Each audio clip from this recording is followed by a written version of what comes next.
Hey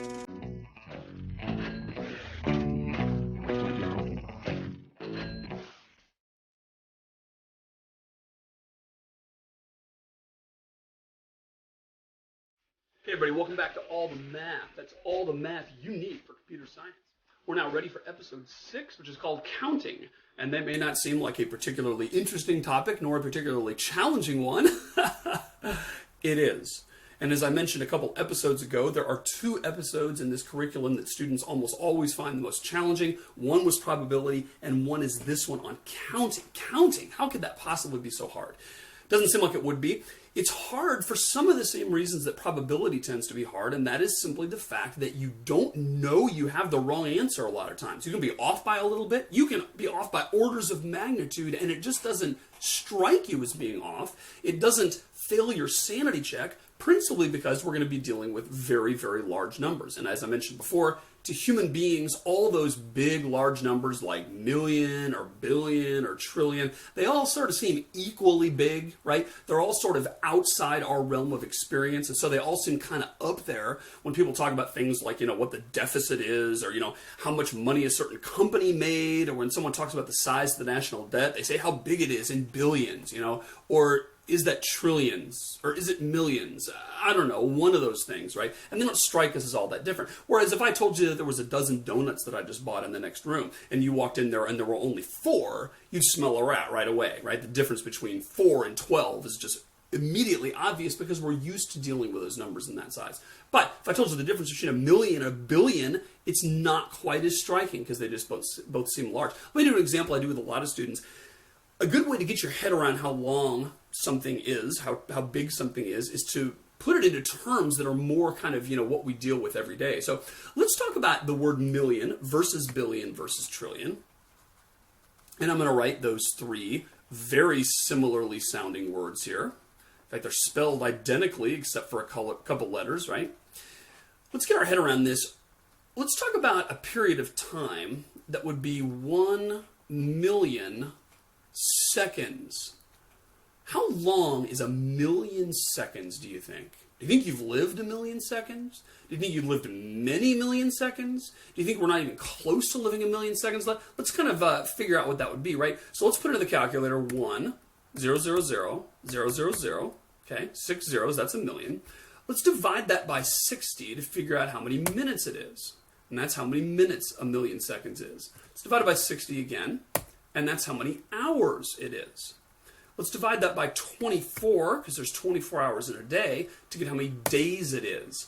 And there's an answer we can kind of get our head around there. 11.57 days. So, 11.57 days, which is something we can get our head around, right? That's like, a week and a half or so. That is going to be equal to 1 megasecond. Because a megasecond is 1 million seconds, right? So if someone came up to you and asked, hey, how many, have you been alive several milliseconds, or megaseconds? Or if somebody said, hey, I haven't seen you in a while, what'd you do last megasecond? You would know they're talking about a period of time that's about 11 days, about a week and a half. All right, let's contrast that with billion. So if I asked you what a billion seconds is, again, that kind of sounds big, kind of like a million seconds did. And of course, I'd be asking you at that point what a gigasecond was in terms of days, or something we can get our head around. So let's compute that one. Let's start again, this time with 1, 0, 0, 0, 0, 0, 0, 0, 0, 0, because a billion has 9 zeros. That many seconds, if we divide by 60, gives us that many minutes. Divide by 60 again, we get that many hours. Divide by 24, we get that many days. Still too long for us. Let's divide by 365, assuming no leap years, to get us how many years that would be. 31.7 years. Very, very different from a million seconds, right? 31.7 years is how long a gigasecond is. So again, million and billion, they sound alike when you first hear them, but there is no mistaking that versus that, right? How many gigaseconds have you been alive? Most of you haven't even been alive a gigasecond. Probably most of the people who are listening. At the most, you're going to live probably 3 gigaseconds in your life, right? 3 billion seconds. Whereas megaseconds rather, that's so common. I mean, heck, if you lost a few megaseconds out of your life, you probably wouldn't even notice, right? Because there's, you live a lot of years, and this is an 11-day period, right? All right, so let's take it one step further. Let's talk about a terasecond, which would be 1,000 gigaseconds. So a trillion seconds, or a terasecond. Let's find out how big that would be.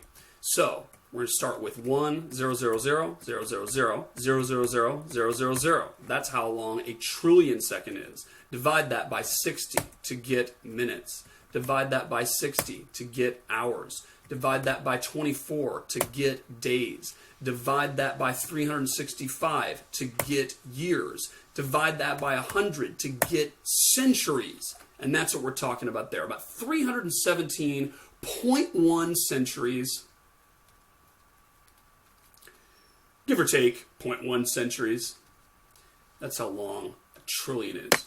So when you hear people talk about, the national debt being such and such many trillion dollars, how long is a second, man? That's nothing. I mean, several seconds have elapsed during this very sentence. And yet when you talk about a trillion of them, it's just more than you can even get your head around, right? 317 centuries, I mean, your family tree, don't even go back that far, anywhere close, right? So again, that's one of the reasons that combinatorics, as we'll call it, tends to be challenging. By the way, combinatorics is sort of the fancy schmancy math word for counting. And it's one of those words, that you can use at a party. If there's somebody annoying kind of being around you, if there's some weird guy who's kind of talking to you or whatever, and you want to kind of get rid of them, you can drop a word like that, right? There's several words we've learned about that. Like that in this class, like cardinality, right? Or endorelation. Somebody comes up to you in a party, he's like, so dude, what do you do? What do you do for a living or whatever? What did you study in school today? You can say, well, I was working on a few surjective functions. I was studying some reflexive antisymmetric endorelations, and that person will just leave. It's a great way to get rid of people, to say, I was working on some combinatorics. And they'll just take off, and it's a nice way to kind of get rid of people by sort of geeking them out or whatever, right? So combinatorics, the fancy name that we're going to use for essentially counting things, and we're going to do 2 things in this unit. Basically talk about figuring out how many of something there are, and then also figuring out what are all of the possibilities of something. There's times when we're going to want to enumerate the combinations or the permutations of something and actually list them, or at least give some order for listing them in some order. And that's another thing we'll talk about in this lesson. One of the things that's hard, and this is a conceptual thing more than it is a math thing, really, but I'll just kind of give you this heads up right off the bat, and when we talk about these different formulas we're going to use, a lot of times the thing that's hard for students is figuring out which formula to apply, figuring out what the problem really is, more than actually the math of figuring out what to plug into the formula. In particular, one of the things that's going to come up again and again is this issue of what matters when we're counting different things, okay? Or another way of saying that is, what counts as different? What counts as unique and distinct versus what counts as the same? And a lot of times, whether we choose to apply one formula or another is really going to boil down to that question of whether we consider this class of things all one thing versus a different thing, right? So we saw that in probability where we said, if you want to flip a couple coins, one of the things we could do is we could say, well, there's 4 different outcomes you can get. You can either get heads followed by heads, heads followed by tails, tails followed by heads, or tails followed by tails. Those are the 4 outcomes that we could enumerate. But sometimes we might say, well, you know what, the 2 coins are indistinguishable to me. So really there's only 3 outcomes I actually care about. I'm going to care about double heads, double tails, or one of each. And so those 3 things are really the categories that I count. And so the outcome of heads followed by tails and the outcome of tails followed by heads, we're just going to lump together into one category. Now again, when I first say that, you might say, oh my gosh, this math seems unreliable because if I sort of think of it one way, I'm going to get a certain answer. If I think of it a different way, I'm going to get a different answer. It's not exactly true, right? Because if you think about it, when we say heads, tails, heads, heads, tails, heads, and tails, tails are the 4 different outcomes, then we can say those all have a 1/4 chance of occurring, right? That was our probability measure. Whereas if we say, what we care about is both heads versus double tails versus one of each, that is totally fine to say those are the three things that we care about, and there's no contradiction here at all. You'll get a contradiction if you fall into the trap of saying those are all three equally likely, right? If you were going to start to say, oh, well, there's a 1/3 chance of each one, that is the step that's not justified. And of course, what we're going to say is that there's a 1/4 chance of that, and a 1/4 chance of that, and a 1/2 chance of that, precisely because that one includes both those different outcomes there, right? But the point is that what you might consider interestingly different versus, oh, that's just the same thing as something else, that's just a matter of sort of what the problem is and whether it's convenient to lump two things together. What you can't do is jump to the conclusion that there are equal probabilities simply because you chose to lump them together in a different way, right? All right, so let me give you an example of when this what is different, what matters issue comes up, right? So suppose I asked you that the Kentucky Derby is going to run, and I want to know how many possible different finishes there might be to the Kentucky Derby. Okay, so the Kentucky Derby is a big horse race, first part of the Triple Crown, and when I talk about a finish to the Kentucky Derby, what I'm talking about is the order of first, second, and third place winners, okay? Because that's all that matters really for betting for most things, right? You can bet on a horse to win, which means you're saying, hey, I'm going to put a certain amount of money down, and I really think Seabiscuit is going to win, which means if Seabiscuit comes in first, I'm going to win a bunch of money. If Seabiscuit comes in anything but first, then I'm going to lose, right? That's what it means to bet on a horse to win. Or you can bet on a horse to place, which basically means I bet they come in either first or second, and I don't care either one, which of those two it is. I'm just betting they come in first or second, which means if they do, I'm going to win a good bit of money, not as much as I would win if I had bet them to win, right? Because I went on a more of a limb there, and therefore the odds are going to be, more stacked against me, and therefore I should win more if I bet them to win than if I bet them to place. But if I bet them to place, I'm going to win if they come in first or second. And then if I bet them to show, is the other one, I'm basically saying that the horse is going to come in either first, second, or third. That's my bet. And so if the horse does in fact run first, second, or third, I'm going to win a modest amount, right? Because that bet wasn't so big. So when I ask you the question, how many different finishes are possible, right? One such finish is Seabiscuit, followed by Man o' War, followed by Secretariat, right? This is sort of like an all-time Hall of Fame Kentucky Derby race or something like that, right? The question is, how many different finishes are there? And one of the key questions is going to be, well, if I have Seabiscuit, followed by Man o' War, followed by Secretariat, do I want to consider that a different finish than if I get Secretariat, Seabiscuit, Man o' War? So if I get the three same horses finishing, right? So Smarty Jones wasn't in there, nor was Strike for Gold or various other horses, right? It was those same three. Do I want to consider it a different outcome when the three finished in a different order than they did here, right? And that's going to be a critical decision you have to make when you do the counting, because of course you're going to end up with different answers. There are far fewer possible finishes if I end up not caring and saying, well, as long as it's the same three horses in the top three, I'm going to consider that all the same finish. Now, in horse racing, you're definitely going to consider those different because the bets are all different, right? If you end up betting on Secretariat to win, he's got to come in first for you to collect, and so it matters a great deal whether Secretariat's first versus third. It doesn't matter if the top three horses are the same. What matters is what are their finishes. Therefore, in that case, the order definitely does matter because it's significant what order they finished in, right? A contrasting example would be something like the Final Four in basketball, right? So every year the college basketball tournament, and they have one for men and women in Division 1, 2, and 3, right? So there's 6 different tournaments that go on.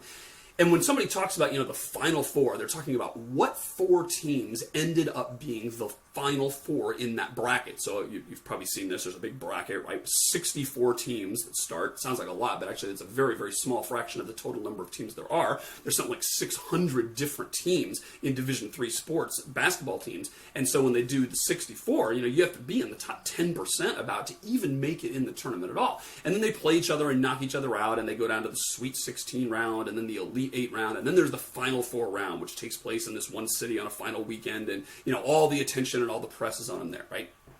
All right. So if I asked you, hey, here's our field of 64, I've got 64 different teams here, and I said, how many different Final Fours might there be? So one such Final Four would be Kentucky, Duke, North Carolina, and Villanova, right? Those 4 teams could be in the Final Four. Now, the question you got to ask yourself is, Is Kentucky, Duke, North Carolina, Villanova a different or the same Final Four as Duke, Kentucky, Villanova, North Carolina? So we might list those in a different order, right? And the question is, are those different or not? And in the case of the Final Four example, I think the answer is pretty clear that they're not different. So if I say, oh man, can you believe this year we ended up having Kentucky, Duke, North Carolina, and Villanova in the Final Four? You know, those are 4 great teams. What a great Final Four. I'm talking about those 4 teams being in the Final Four. I'm not talking about any particular order of them, because there isn't really any order, right? There's just the 4 teams, and then they're going to have the final showdown to actually see who's the national champion. So in that case, the order doesn't matter. So the reason I bring this up is because, you know, it's easy to get lost in the sauce when we start talking about all the, you know, the math and the formulas to plug stuff in, and we're going to talk about some really weird, geeky words and stuff. But right off the bat, it's just important to understand the problem that you're dealing with and figure out, hey, when we ask ourselves, how many possible license plates are there in Virginia? Or how many possible different classes of students could I have for a certain class at the University of Mary Washington? Or how many different passwords are possible with this password scheme? The first thing you have to figure out is what exactly counts as a different password from another one, and that is going to allow you to figure out what the right formula is to use.